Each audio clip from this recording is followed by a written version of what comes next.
Hey everybody, it's me Dana with Creative Crochet, and I am having the awesome privilege to be able to film my husband, and his name is Joe. Yes, so we're welcoming you into our channel. Please hit the thumbs up and the subscribe button, guys. Tonight we are doing some cooking, guys. Many of you have asked us to get back into the cooking videos.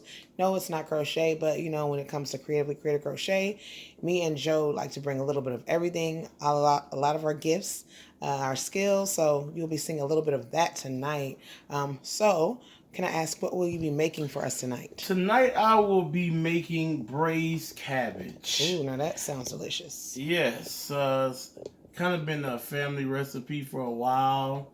We kind of use some things that no other people usually use. So we are going to show you guys the secrets tonight. Ooh, I like secrets. So first here, what I'm going to do here is I had to get my cabbage. All right, actually got two of them around the same size because it yields to be quite a bit. Okay. So, and I got me a knife here.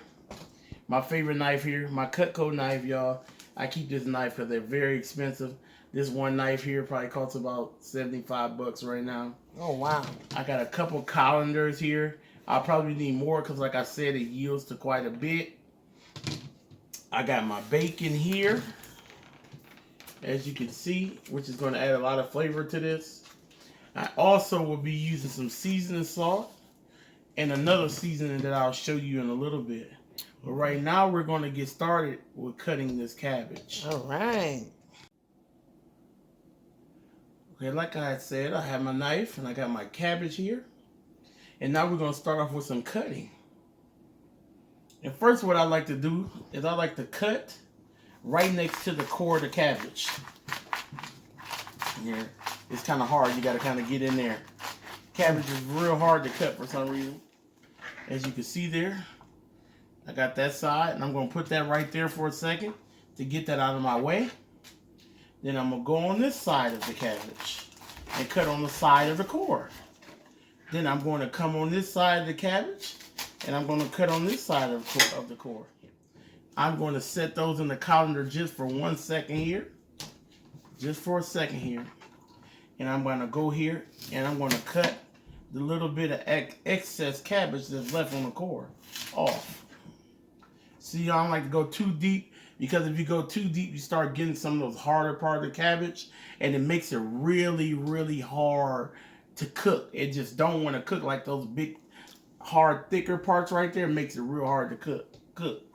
So, I'm going to toss that in the trash since the trash is close to me. I'm going to cut this out of here. I see a little bad piece there. I'm going to cut these small pieces up since they're right in front of me real quick here. And I'm going to get them out my way so I can start cutting on some of these bigger halves. So, first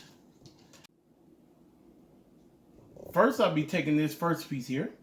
And I'm going to cut it. I'm going to slice it.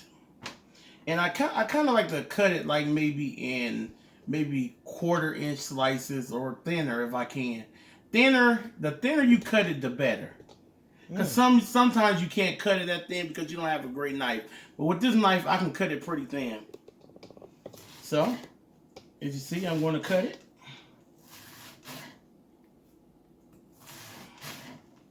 Pretty thin here, you see. I'm going to kind of keep this going here. Here.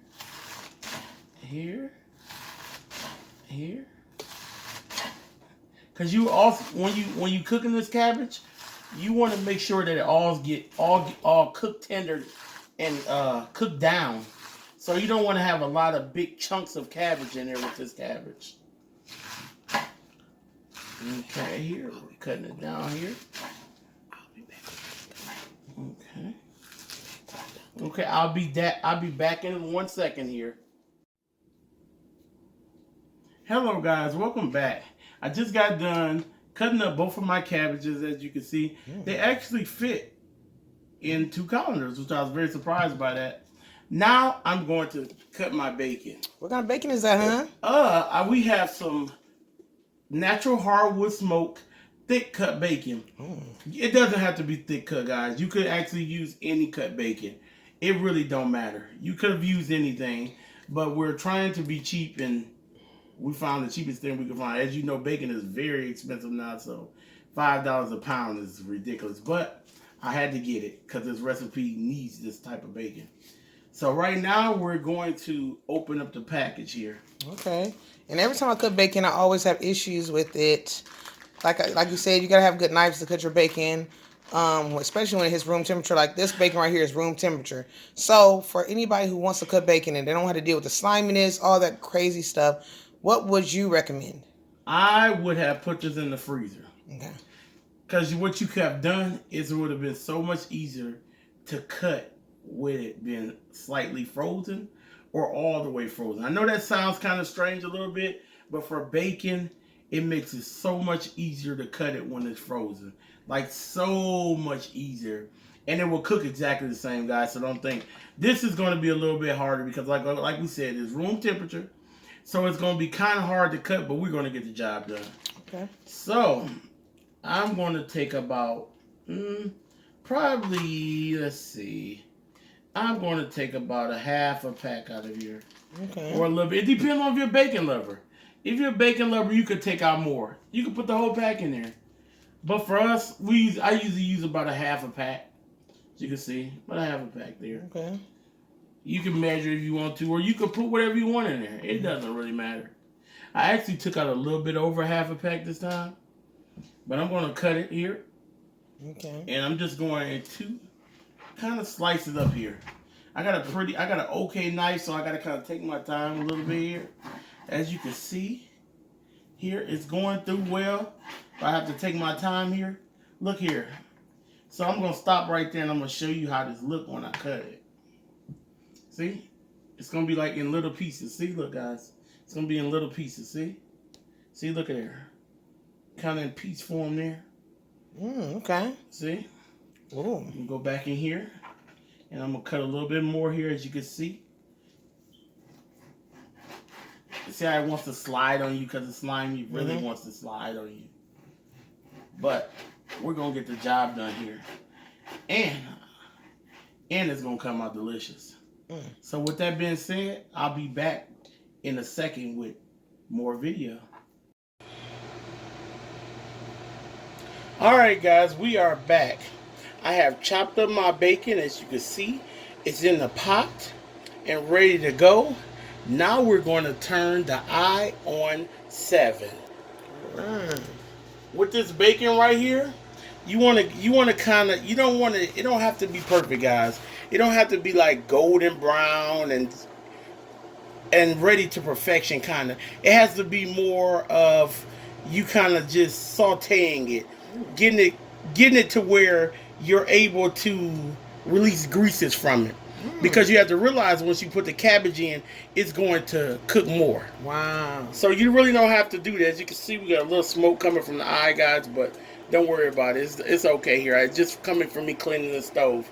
But yeah, just make sure that you get your bacon sauteed and make sure it's kind of brown a little bit in there.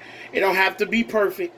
Just make sure to where the grease, it's some grease to form, because that's where you're going to get your flavor from.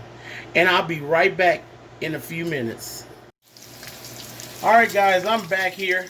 Now we got our bacon all brown. It's all ready. As you can see, I'm mixing that here. It's all ready. Like I said, it don't have to be perfect. You got grease forming in the pot. Now we're going to add our cabbage. I have my cabbage here. It's all rinsed and ready to go. I'm going to start adding that a little at a time here. As you can see, I'm adding that a little at a time here. Just a little at a time here. Because I don't want to waste this everywhere. One thing you have to understand about this recipe, now there will be no water added, because you have to realize cabbage makes its own water as well. So there will be no water added. I'm going to go over here while we're on camera still, and I might as well put the other one in. Okay. Here. Got our other rinsed cabbage here. We're going to put that in as well. I'm going to stuff this pot, guys. Stuff it. Because cabbage cooks down really well, so I'm going to stuff this pot here. You can see all rinsed down really well. You got that sliced up real nice. Thank you, honey. I appreciate that. You're welcome. Thank you. break that up here so that can cook evenly in the pot.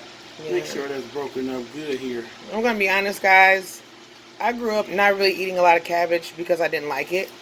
Maybe because, like my husband said, I was used to boiled cabbage. I wasn't used to having cabbage without being boiled. So when my husband introduced me to this method and his way of eating it, not only did I fall in love with it, but everybody who comes to holidays or any type of gatherings that we do, they love this cabbage. So a lot of people who have been wanting to know what's in this cabbage, here goes your time to know. Okay, guys. So we have this seasoning. It's called Maggi seasoning, guys. This is one of the main secrets to this cabbage that people don't realize, but it's a great seasoning. It's for soups, stews. I don't know. Some people use it in spaghetti. Or here it even says salads, which I didn't know. But I usually use it in my cabbage and certain other things. But today we're going to use it in our cabbage. All right. And so what we're going to do is we're going to put about a half a cup in here. All right. Okay, guys, I'm going to do this right here because it's going to take a little time. I have to do a little bit of shaking here because I don't have, usually I buy a big bottle of this, which I don't have on board with me, but I got to hold this half a cup to make sure I get the right amount in there. I don't want to put too much overboard in there to where it gets salty because this recipe is kind of down to a science. You get that half a cup of this in there. But some people even like more, because some people really likes that flavor a lot. But we like to use a half a cup. So I'm almost done here filling this half a cup here. Almost done here. Almost done here. Okay, we got a half a cup here, guys. As you can see, I might have spilling in here. So as you can see, I'm going to pour my half a cup in. Oh, we got my half a cup here. Spilled a little on the stove, but that's okay. We'll add a little dash to fix that. So, right here, we are going to add. We have this seasoning as well right here, guys. We have a Montreal steak seasoning. I know it sounds funny because it's not a steak, guys. But this is awesome in cabbage. It's also awesome on steaks and other things that I use it in. I use it on a variety of things, which I'll show you in later recipes. But I'm going to use it in my cabbage today. Okay. And I'm going to use about a tablespoon here. So, we're going to throw about a tablespoon there. Okay. And we're going to sprinkle that across as so. Got that in there. So got there, and we're going to take here, and we have a simple seasoning salt, as you can see. And we're going to lightly season this, sprinkle across the cabbage, but you season it to taste. Okay. You can also put a little on it after it gets done if you want, but I'm going to lightly season it across. Okay. Sprinkle it across. But if you can't have a lot of salt, you don't have to add this, right? You don't have to add this if you can't have a lot of salt. So I'm going to sprinkle that across. I'm going to put my lid on this. Okay. Well, first of all, let me do this first, because I'll have to come back and do it in a minute anyways. Okay, what I'll do, I'm going to mix this a little bit through to kind of get the flavoring going. And I said earlier I was going to sprinkle a little more because I missed a little bit, so I'm going to do a light sprinkle. I'm going to go back in here. And I'm going to mix that through.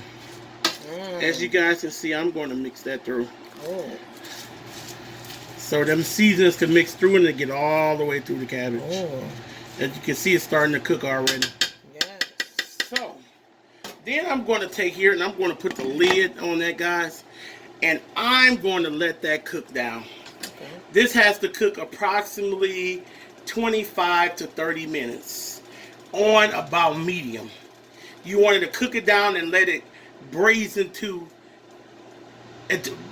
until it loses its water, basically. And you're going to sear it down real well until it gets very tender. You want your cabbage to be tender. I don't like crunchy cabbage. You want it to get tender with this recipe. So today that concludes our recipe on cabbage, and we'll be back with more later. Alright guys, I am back. We're going to check this cabbage here and see if it's done. Oh boy. Guys, I think we are done here. It's very tender. It has cooked down to perfection. You see your juices here. Everything looks great. It is perfect, guys. Look at there. Look at that. Cooked down. Your seasonings is cooked down.